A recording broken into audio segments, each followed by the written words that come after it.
go back and rewrite the whole thing. And it had only been 5 years. So the Syrian war had not reached the point where, it has reached now. When we wrote the book, of course, there was no Arab Spring, there was no Syrian war, there was no direct terror threats emanating from these ungoverned spaces in the Middle East, and so forth. So all of this led to a new understanding as to what we should do. And one of the other things that is coming out of all of this is how, when we look back at international security challenges, it is also important to look at how the main actors are shaping the direction of things. And the first country that comes to mind again is probably the biggest contributor to NATO, the United States. And I keep referring to the United States because they do have an interest more than other countries in shaping world order, and they always have. Now, the problem with that is, when you do have an interest in shaping world order, what do you do when that order goes into absolute disarray, as we're seeing today? And we're actually looking at what's happening today and seeing that there isn't really a plan as to how to deal with the chaos. And one of the reasons is, I think, US grand strategy in dealing with world orders has always been very much neatly conceived and put into tidy little boxes. First, there was the strategy of preponderance, which depended on a US-led world order, which depended on military, political, economic power, and preventing the emergence of rival powers in Europe and Asia. And then there was offshore balancing, what United States did in a multipolar world where it preserved its territorial integrity, but it prevented the rise of a Eurasian hegemon, and it therefore concentrated on global commons, sea-based systems, and regional balance of power plays between regional rivals, and working with regional partners and allies. I think what we've reached today in terms of American foreign policy is offshore balancing gone wrong. And I think this is one of the main security challenge that unfortunately we have to face. Now, with regards to that, because we are talking about capabilities, and this is a very capabilities-based panel, I want to say a little bit about sea basing. Sea basing is the capability to launch operations from a location distant to the main base and ports. And the idea is that you can stay indefinitely, you don't need the permission of a host country, you can have sea-air logistics support elements, and why it's important is because of the command of the commons. Now, I think sea basing is something the United States is going to be more and more interested in the future. And one of the main contenders to that is likely to be China. And this is going to emerge as a significant security challenge for the United States. And it's going to affect all of us. Now, every system and every strategic concept has its own vulnerability. And sea basing is very much dependent on an absence of global challengers, and it is dependent on a US command of the commons. Both are increasingly unlikely in the coming years. At the same time, the United States is trying to decrease its overseas land bases in favor of more fluid, alternative, mobile bases. Therefore, sea basing is very important. And it's important because you can actually launch operations from sea to land. Now, the concept of the sea warfare is also changing. If you remember, after 2001, it was sea-based American cruise missiles that attacked a landlocked country, Afghanistan. So this is, again, the changing face of warfare. And sea basing is actually a new type of forward defense, whereas forward defense during the Cold War was very much land-based. And sea basing, of course, is advantageous because it is mobile, and therefore it is less vulnerable than a land base, which is a fixed target. Now, I want to say a little bit about what Turkey is doing with regard to that. Now, as you know, Turkey is building its defense industry quite formidably, and the Undersecretary just recently gave an overview of that, so I won't go into the details, but Recently, I think it's significant to point out that Turkey has been increasing its amphibious warfare capabilities.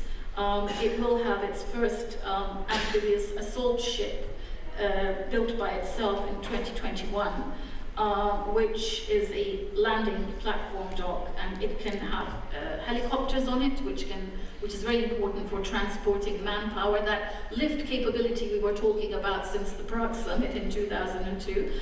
And it also has vertical takeoff and landing aircraft platform. And recently Turkey has announced its intent to purchase the UK amphibious assault ship HMS Ocean.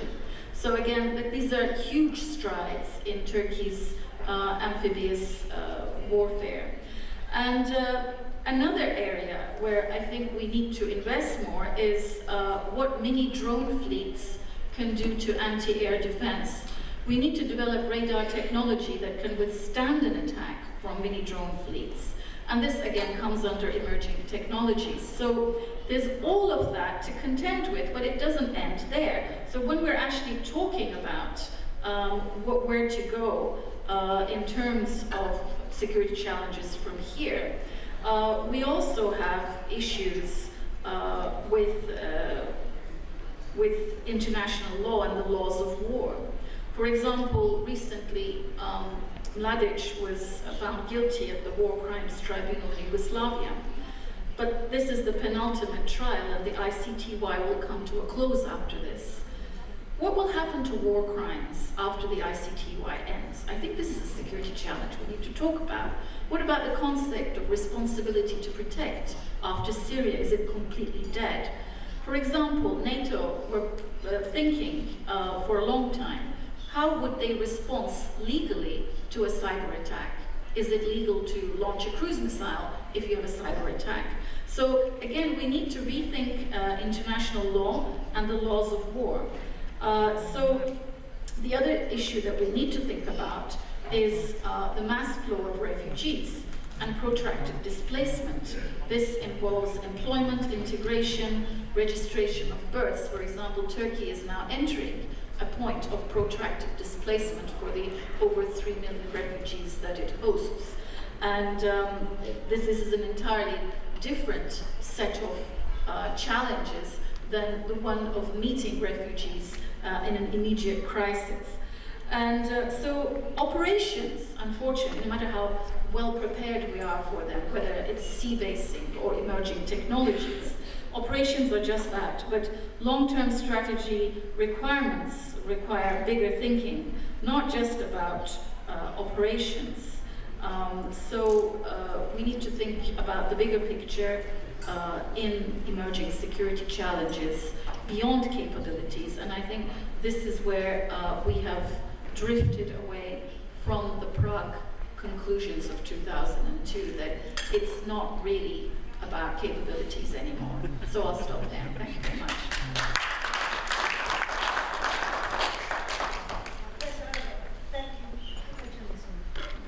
Thank you very much indeed, because you gave a very thoughtful review about a changing world.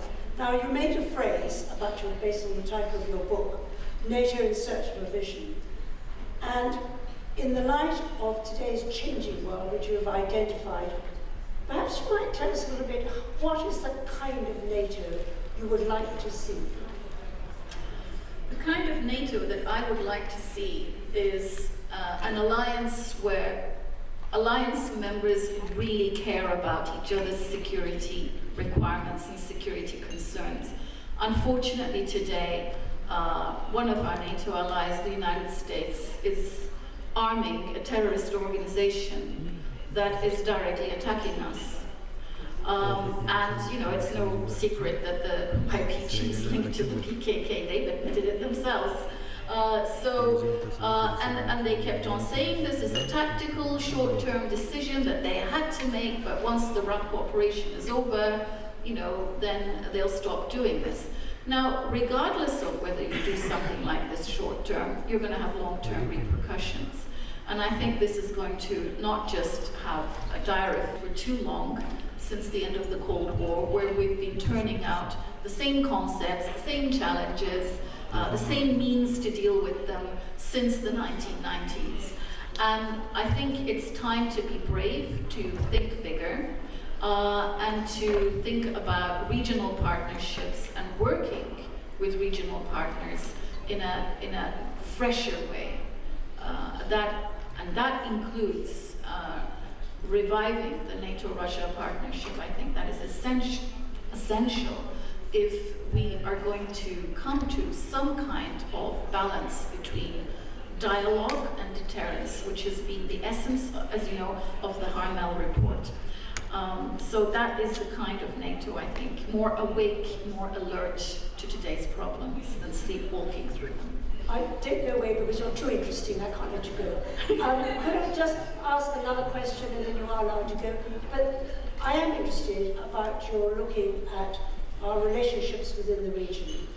And I'm also interested in your comments about Russia. Now, from my perspective, and this is personal to me, I don't view Russia in quite the same terms as our Prime Minister Theresa May. Okay, she made a speech the other day. However, there has been an issue which has caused a bit of puzzlement about Turkey buying Russian weapons systems because of integration into Western weapons systems. Perhaps you might just give me a little play script on that. Yes, absolutely.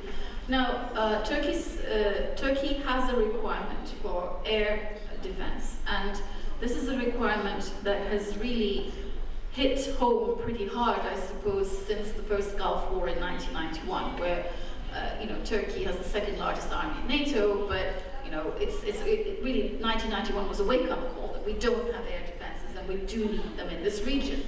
And when you think about it, it's been over 25 years and we're still trying to get there. And the Russians were not the first country that it wasn't the first option. We talked to many of our allies about this, but somehow our security requirements and the responses we got from our allies were not satisfactory. So, and Turkey has an intention to build its own air defense capabilities, and I think that's quite valid. The Russian purchase has come along, and you're right, it's not integrated into the NATO system, but however, I don't think that is very detrimental as to how much Turkey contributes to NATO, because it's not really going to have an effect on that. Turkey also hosts the radar for the NATO missile defense system, so it's quite capable of doing both. But there's a world beyond the S-400 as well. If Turkey has to augment its air defense systems and produce its own, then it's going to look for other alternatives as well, and it's already talking to an Italian and French consortium for the next phase of meeting its requirements. So the door is not shut, and I think there's nothing in NATO rules, in the NATO rule book, that says an ally cannot purchase an air defense system outside that's not integrated into the NATO system. Secretary General Stoltenberg has said that as well. So I really don't understand why some of NATO's allies, particularly the Americans, are being so, they're voicing their opinions in a very interesting way about this. That's, I think, the way I can put it. I just, because, it's not a problem for NATO. If it had been, the Secretary General is the first person who would have had to say that. I can see their concerns, but it's not something that in any way negatively impacts Turkey's contribution to NATO or its membership. Professor Aybet, I wish I could keep you going all afternoon. I'm sure we'll have more of a discussion. We will, but I really would like to thank you very much indeed for giving us a new view and a new vision as we go forward. We can't keep staying in the past. But may I give everybody, suggest everybody very much. Now, because of pressure of time for Mr.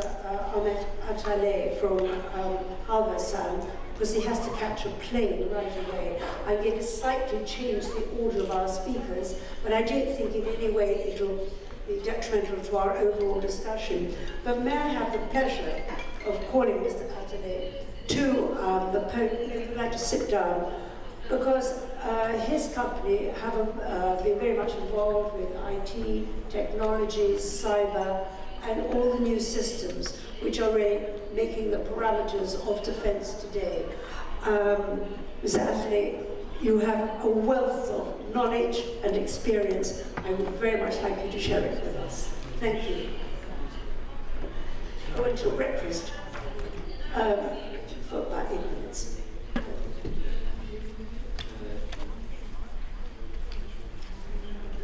Annemizin de söylediği gibi maalesef Ankara'dan geldim ve Ankara'ya dönmek üzere uçağıma yetişmek zorundayım. Birkaç öteleme yaptığım halde son uçağa yetiştirmem lazım artık orada da bir etkinlik için. Bunun için çok özür diliyorum. Bugüne kadar, şu ana kadar konuşulanların dışında biz endüstri olarak oraya nasıl bakıyoruz? Dünyada ve Türkiye'de savunma endüstrisi ne durumdadır? Ve biz Havelsan olarak burada kendimizi nasıl görüyoruz? Çok kısaca ve hızlı bir şekilde ona değinmek istiyorum.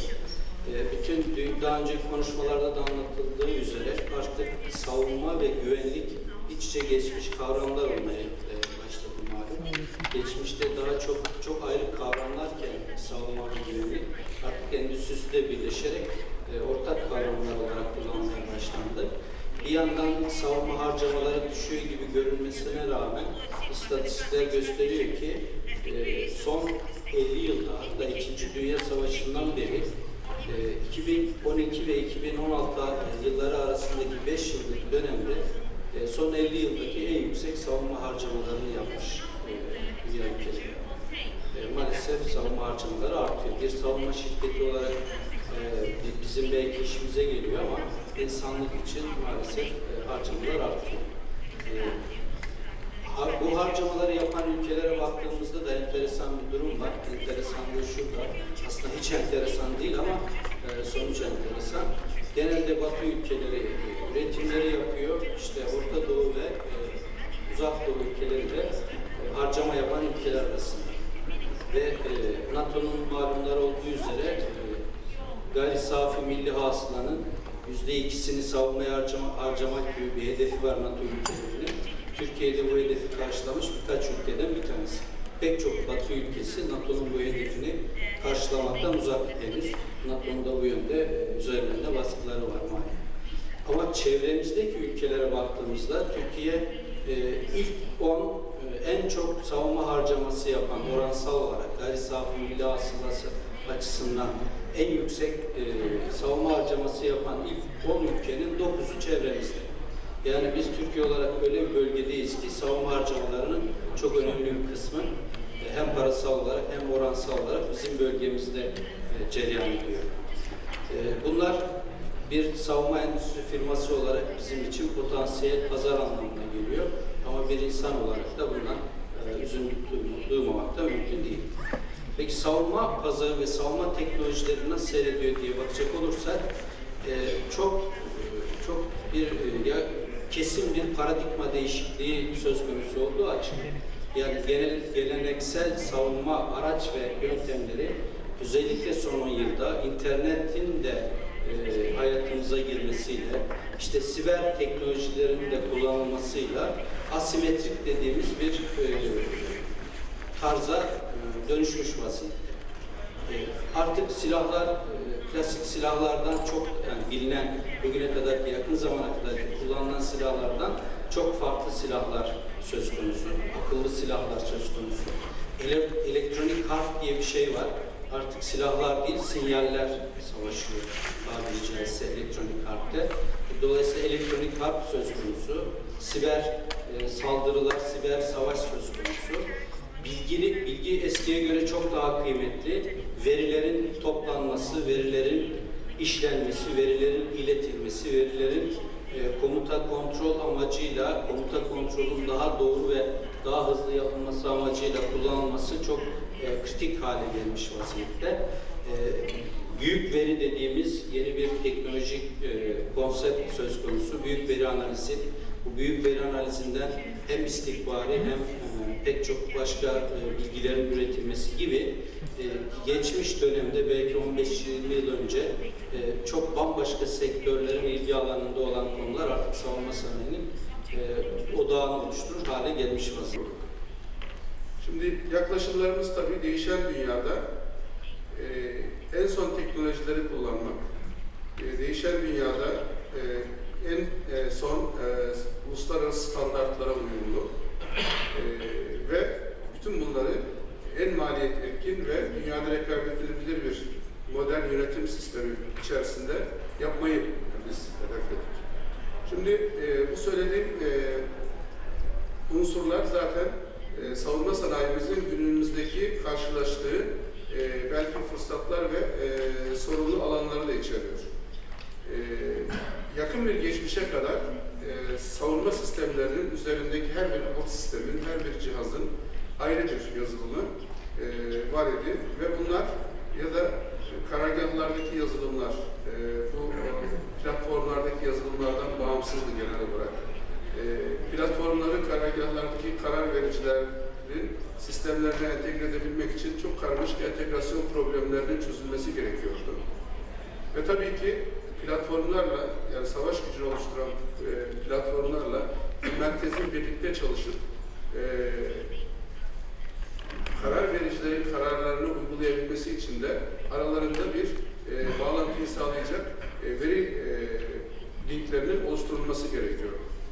MilSOFT olarak biz öncelikle gerek platformlarda, gerek karar vericilerin bulunduğu merkezdeki komuta merkezlerinde, gerekse bunları birbirine bağlayan veri iletişim ağlarında standart olarak kullanılan bir IT yazılım altyapısını geliştirmeyi hedefledik. Böylece savunmada yazılımın en önemli sorunlarından birisi olan sistemlerin birbiriyle birlikte çalışabilirliğini sağlamayı hedefledik. Bu hala şu anda günümüzde bile sistemlerin birlikte çalışabilirliği ya da farklı ülkelerden gelen sistemlerin birlikte çalışabilirliğinin sağlanması önemli bir problem olarak karşımızda duruyor. Şimdi MilSOFT bir taraftan platformlar üzerinde yetenekler geliştirirken ki burada silahlar, sensörler, bunların kontrolü, bunlardan gelen bilgilerin birleştirilmesi ya da insansız hava aracından gelen görüntülerin değerlendirilmesi ya da insansız hava araçlarının yerden kontrol edilmesi gibi sistemleri Türk Silahlı Kuvvetlerine ve yurt dışında da birçok ülkeye ihraç etmiş durumdadır. Bunun yanında platformlarla komuta merkezleri arasındaki bağlantıyı sağlayan NATO'da taktik data link olarak adlandırılan ve bütün NATO ve Amerika Birleşik Devletleri'nde büyük ölçüde kullanılan ve önemli ölçüde de ihracat lisansına tabi olan linkleri geliştirmiş ve bugün 30'un üzerinde Türkiye'de platforma uygulamıştır. Ayrıca şu anda yine Türk programları çerçevesinde yurt dışında bazı Almanya ve İtalya gibi ülkelerin şirketlerine de satmaya devam etmektedir. Tabii NATO'nun ihracat lisanslarına tabi olan yeteneklerin dışında da ihtiyacı olan ülkelerin ihtiyaçlarını karşılamak üzere de özellikle dost ve kardeş ülkelere şu anda bu tür yetenekleri ihraç edebiliyoruz ve şu anda bu ülkelerde sistemlerimiz kullanılıyor.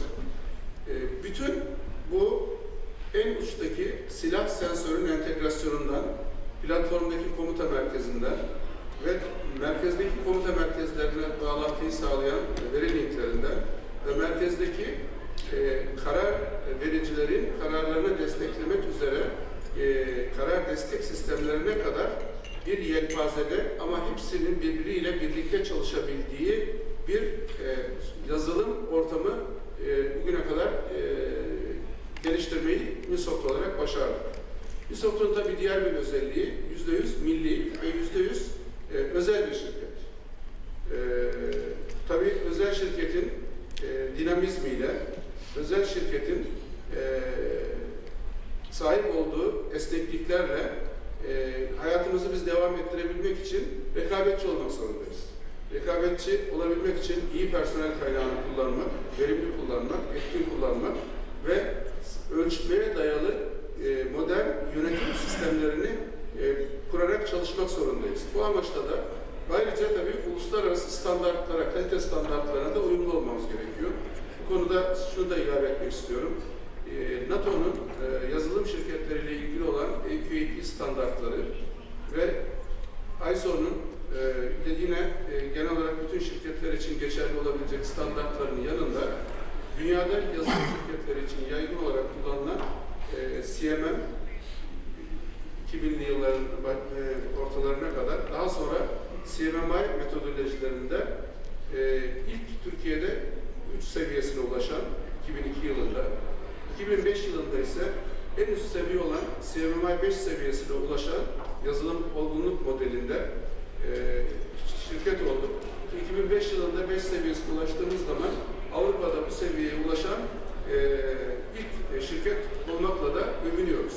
Ve her 3 yılda bir yenilenen bu sertifikasyonlardan da her seferinde başarıyla çıktık. Bugün gerek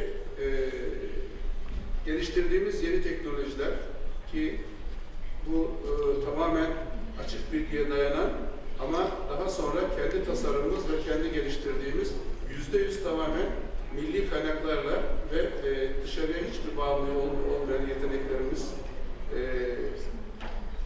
ile hem uluslararası standartların en üst seviyesinde kaliteli ürünler üreterek ve aynı zamanda kurmuş olduğumuz ölçüme dayalı modern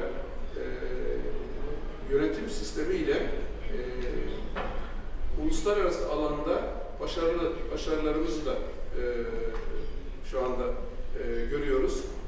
MilSOFT olarak %50 aşağı yukarı satışlarımız ve gelirlerimiz yerli, %50'si ise yurt dışındaki ihracattan kaynaklanıyor. Biz değişen dünyada savunma alanındaki paradigma değişikliklerinin teknolojide gerektirdiği hususları belirlemeye ve bunun gereğini de en iyi şekilde yaparak hayatımızı idame ettirmeye çalışıyoruz. Teşekkür ederim. It was a very interesting and frankly very exhilarating presentation to show the examples of how private enterprise has the initiative and the drive and the passion to look at new ideas, new solutions. And I'm really delighted to hear that 50% of your products are now sold overseas. So I think you're going to go from strength to strength. So thank you very, very much indeed. Now, as we're on the subject of technology, I'm going to call upon Mr. Henry Jones-Davies to give a 5-minute review about really how we deal with cyber warfare and how do you actually protect yourself. I think you're going to find his remarks to be very interesting before we wind up with an overview from His Excellency. So thank you very much. Thank you. I'll cut this very short. It was going to be much longer, I'm afraid. So I'll do my very best to shorten it. İsmim Henry Jones-Davies, Alsancak International. İngiltere'deki Ankara Merkezli Savunma Grubu Alsancak Genel Müdürüm. Eskiden 25 yıl önce İstanbul'da oturuyordum. Ve benim için ne kadar büyük bir mutluluk, ayrıcalık ve güzellik olduğunu ifade ederek başlamak istedim. With every new device connected to online, the so-called Internet of Things, as it's known, expands and offers cyber criminals, whether state or non-state motivated, a fresh target, and both government and industry need to find solutions which will allow them to be better able to detect and respond to increasingly sophisticated attack. Long before IoT technology gained momentum in the commercial world, the defense industry and its military clients have been using aircraft, land vehicles, ships and weapon systems, all connected to a common network, so as to share tactical data with one another. But as this Internet of Things grows, with so many everyday, mundane items connected online, so do concerns about security and the potential for intrusion. There have already been a number of immense distributed denials of service, or DDoS attacks, in a number of countries, targeting vulnerable IoT devices for the purpose of spreading malware. And because of the number of internet-connected devices grows at a mind-numbing rate, attacks on a scale not yet witnessed become ever more likely. The increasing dependency of the defense industry sector and governmental defense organizations worldwide on the internet means that the frequency and consequent proliferation of ever more sophisticated cyber attacks grows incrementally. A whole range of technology-driven devices are being achieved, but despite the most sophisticated security systems on offer, the human element remains a fundamental area of vulnerability to most apparently reliable solutions. A single careless click on the attachment of a so-called phishing email, even coming apparently from someone you know, has the potential of infecting a whole network. The question is how to put up an effective defense against attacks from covert state and non-state entities seeking to penetrate existing cyber safeguards.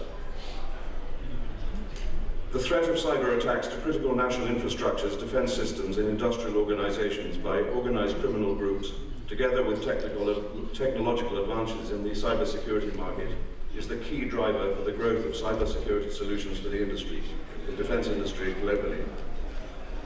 Growth in investment on military programs and the allocation of resources for the research and development of cybersecurity solutions for battlefield communication systems is expected to show a steady rise.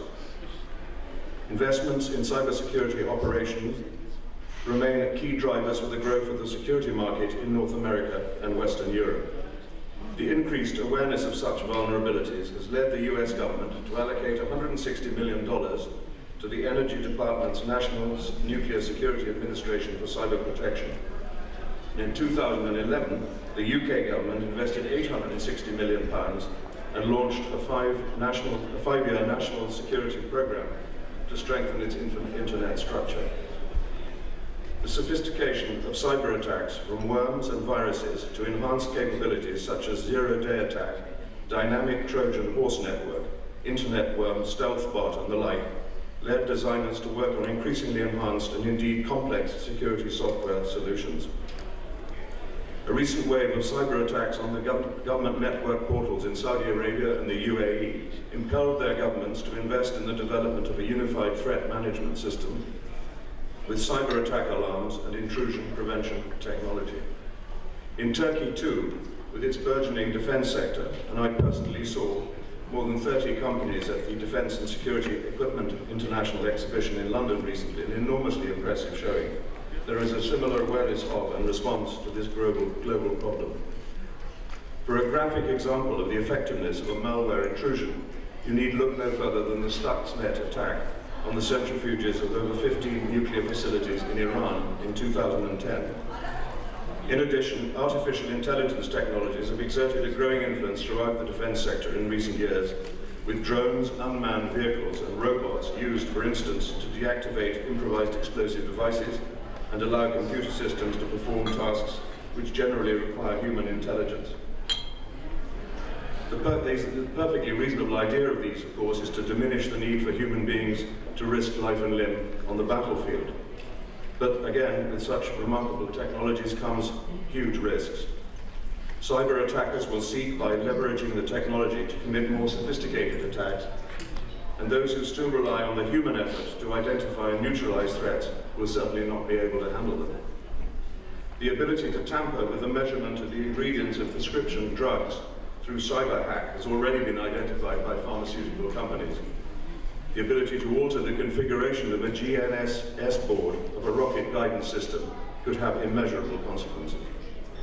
Obviously, this is a very, very cursory and superficial look. I've tried to go as fast as I can, but I hope it has made a few people aware of the depth and extent of the problem. But while the defense industry tends to be program-focused and slow in its reaction to change, the cybersecurity market is technologically driven and growing very quickly indeed.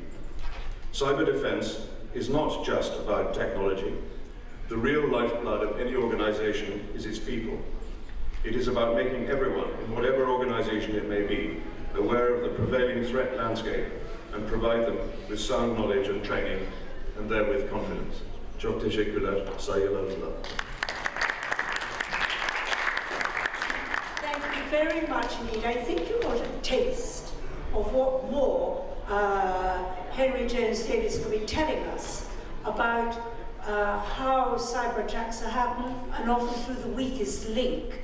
And in fact, I have seen some of your briefed me about your presentation earlier on, and gave a very graphic description of how easy it may happen. Henry, could you just give me that analogy about the big walls? Yes, indeed. Okay, yes, indeed. I was going to start. There is it up there? The slide. There's a... No, the slide's not. Is there a... I had a slide ready, is it there? Yes. Well done. This is the, as you can see, the, you'll be familiar with this, but from a slightly different perspective, of the walls of Constantinople, just before they were overrun by Fatih Sultan Mehmed in 1453. And the story goes that these walls were pretty much impregnable. They've been battered by cannon, people couldn't scale them. But the story is that there is a little gate called the Kerko Porta, which was left open by a special forces Byzantine unit which used to run out and attack the Ottoman army. And one day they came back for an operation and left the door open. The Ottomans came in, raised the flag, panic spread like a virus throughout the city, and they surrendered. It's a legend, but it's told about a number of cities in the ancient world. But the allegory here is that this is what cybersecurity is about. It's about leaving that little door open and about making sure that that door is closed and that the walls aren't scaled. Well, thank you very, very much indeed. I know that we could be hearing much more, but I really did want the audience to have the benefit of that amazing example. Now, I really would like to move on to His Excellency Yusuf Buluç, who is a former diplomat, he's been ambassador in many different distinguished places, but his knowledge and understanding of the security landscape is really without example, save for perhaps for Professor Aybet. His Excellency had been working at part of the permanent delegation for Turkey in NATO, in Brussels. He'd been part of the permanent delegation of Turkey to the United Nations. He had been in the Arms Control Disarmament Unit here in Ankara. He'd been ambassador of Turkey to India, and I thought also this extremely interesting, he'd also been permanent representative at the Organization for Security and Cooperation in Europe. Now, Your Excellency, I thought that your remarks right now would beautifully round up how we began our conversation on the international security landscape. So may I draw you to the podium with great pleasure. Thank you.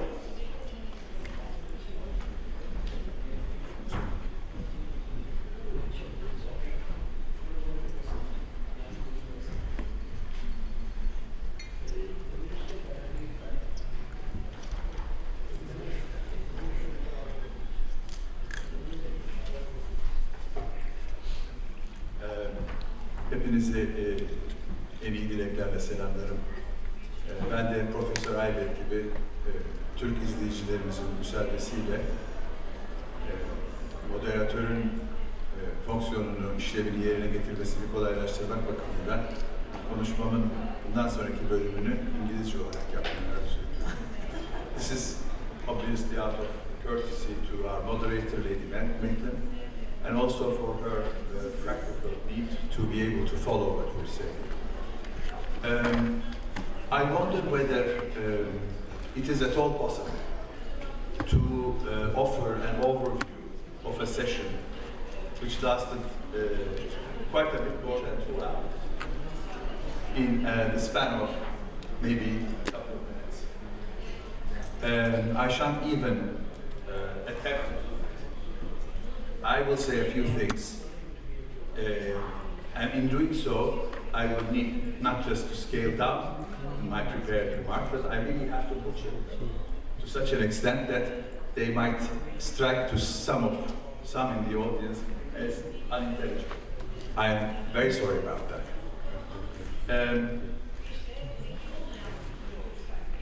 I don't belong to the defense industry. I come from the sheltered background of the Turkish Foreign Service. I am a security policy man. The trajectory of my career has mostly been defined by arms control and disarmament. When those two words are uttered in the presence of defense industry, they look at it with great skepticism. You know, whatever they are going to produce will ultimately be either constrained or limited in numbers through arms control measures. Well, that's skepticism is not well placed because the security policy community is in constant communication and correspondence with the defense industry to ensure that what is needed for national security will be permissible under arms control measures. And what is offensive and destabilizing for international security will somehow be constrained by arms control measures. So there's no harm in continuing that mutual communication. My former boss and mentor, Lord Carrick, the NATO Secretary General, I think in uttering his name, I'm sort of displaying the generational gap between myself and Professor Aybet, who just brought out the name of Lord Robertson. There must be a gap of at least 15 years between you two. He once told me, as we were briefing visiting guests, that if you're not able to reply succinctly to the proposition contained in the title and answer the question, you won't be able to hold the attention of your audience more than 3 minutes. So I'm looking back at what is written up there. It says, the new challenge of globalization and the world we want. It is not my personal view. I think it has been proven by the facts on the ground that the globalization, while it has been heralded with great enthusiasm and expectation, to put it bluntly, has not been able to deliver its goods. There are a variety of reasons why it hasn't done so. But more alarmingly, it has caused fragmentation to the point of atomization. Delivered goods that have not been shared equitably. There is continued grievance that it has been generally unjust. In order to reply to the second proposition contained in the title of this conference, the world we want, the answer must be very simple and straightforward. The world we want is obviously peaceful. The world we want is rule-based. The world we want is prosperous and offers prosperity to all. And it has endowed with tools and policies that is capable of delivering those fruits of peace and security equitably and justly to the world. But beyond that, let me say a few words about the cooperative security that I wanted to discuss at some length, but I shall have to shrink it. Cooperative security is the product of the successful conduct of collective defense. Collective defense, as exercised mainly by NATO and by other institutions, was able to win the Cold War, which was the greatest success of NATO probably, and without leading the Russian Federation to a historical revisionism of a lost empire, it had to introduce the necessary policy tools as well as the political space for us and for Russia to be able to engage in the dialogue, which we all hope will result in cooperative security. In part, not entirely. There are a variety of reasons for it. Cooperative security today is needed more, but the grounds for the exercise of cooperative security is constantly evolving. There has to be, something needs to be done about it. We have to take the grievances and the interests of the Russian Federation seriously. The Russian Federation feels that the management of cooperative security, which would safeguard the interests of Russian Federation, has not been managed. The NATO-Russia Council and the Founding Act, the provisions of it were not being completely complied with. The enlargement of NATO has brought NATO forces closer to Russian territory. The missile defense systems that are now in place more or less effectively undercuts Russia's strategic capabilities, and the conventional superiority of NATO and the West is a constant concern for us. I am not a great sympathizer of what Russia does and how it does it, but those grievances will need to be taken into account to be able to re-energize and reactivate the cooperative security with the associated hopes and expectations that were assigned to it. There are a variety of formulae in order to be able to resuscitate cooperative defense. There are two schools of thought. One says, well, we have to approach the question of security from a very strategic and comprehensive angle, simply relaunching a Helsinki-type process where the whole spectrum of issues will be looked at. The second school of thought says, well, maybe this is probably not the best idea, because moving from a situation where we can hardly hold a serious conversation and interaction with the Russian Federation at the NATO-Russia Council, how can we move on from a state where Crimea remains occupied, the eastern Ukraine is continuously destabilized, to a grand bargain as Helsinki had promised us. So they're suggesting that we should operate from what they would call islands of cooperation, small clusters of areas where which offer the greatest promise for all parties, some fruitful interaction and result-oriented dialogue. I belong to the second school of thought. Having worked at the OSCE for some years, I am quite aware how difficult it is to enact a broad brush approach to all questions at one go. Helsinki is fine, but Helsinki had its own juncture in time and had its own circumstances. Maybe trying to replicate Helsinki would be a futile exercise. So to cut it short, I think we have to approach it pragmatically, practically, from islands of cooperation, like terrorism, for example. Many of our speakers have addressed that. And also, the governance and diplomacy needs to be endowed with flexible tools, practical tools, pragmatic tools, but not failing principles, not failing rules. That's very important.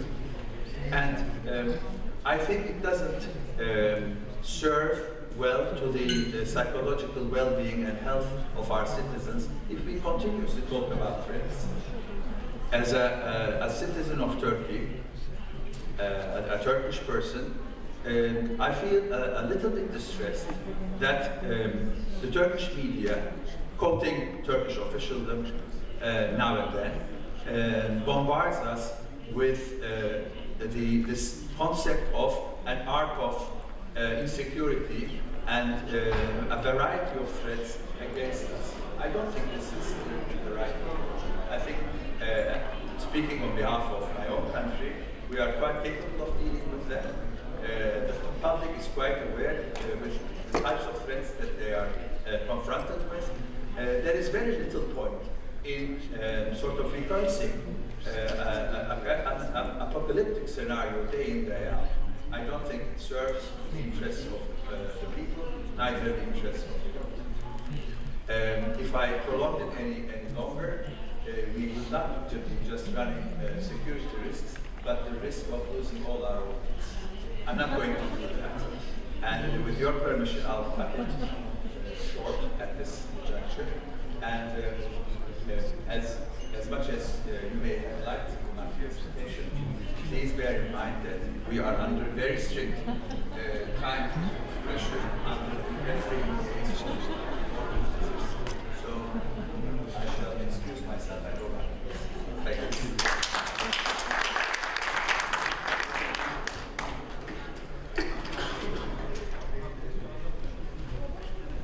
Your Excellency, I'd like to thank you very, very much indeed for wrapping up this session so meaningfully and bringing together the threads which were introduced by Professor Aybet. And I felt in a sense that created a coherence of understanding the Turkish perspective. Personally, I agree with you completely that if you try to go for the big picture, you'll never get there.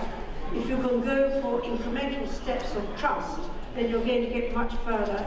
And certainly I agree with you that trying to engage with Russia in a meaningful way, step by step, is definitely the way forward. Personally, I was very sorry when the NATO-Russia Council ceased in operation. I think now they're coming back into action, but there's an awful lot more to do. So my dear friends, I'd like to thank you very, very much for being with us today. I praise and salute Turkish innovative technology as it goes out to sell its successes across the world, and indeed British technology. And indeed, if I have any one word of advice, when you go out and sell your talents, persevere, be patient, and don't give up. Thank you all very much for being here.